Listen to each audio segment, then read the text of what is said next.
Cette semaine, j'ai perdu un mandat. C'est le 7 semaines à Genasse numéro 7. Deux maisons, deux vendeurs, les chiffres disent la même chose dans les deux cas, sauf qu'une des deux histoires finit bien et l'autre moins bien. Première maison en vente depuis presque un an ailleurs, donc pas chez moi.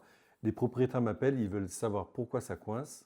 Pas de miracle. On regarde les chiffres, les appels, les visites et surtout ce que disent les acheteurs qui sont venus, parce que le prix, ce n'est jamais le seul critère à regarder.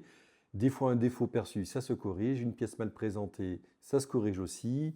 Un point expliqué différemment pendant une visite, ça se corrige aussi. Là, on a regardé et non, ce n'était pas ça. Les retours étaient clairs, répétés, toujours les mêmes. Et le problème, c'était le prix et le bien n'était plus dans le marché. Les vendeurs l'entendent, on baisse le prix et cette semaine, on signe une promesse de vente. Deuxième maison, chez moi cette fois depuis 2 mois, même diagnostic, peu d'appels, pas de visite, toujours les mêmes remarques. Et là, pour moi, c'est clair. Côté vendeur, par contre, ils n'y sont pas encore. Ils pensent que mettre plusieurs agences va tout débloquer. Alors, c'est leur droit. Et moi, dans ce cas-là, j'arrête le mandat.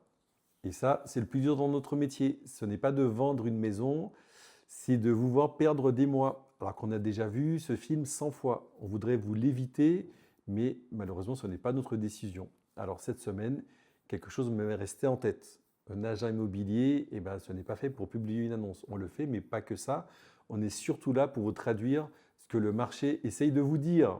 Parce qu'à la fin, c'est toujours le marché qui a le dernier mot.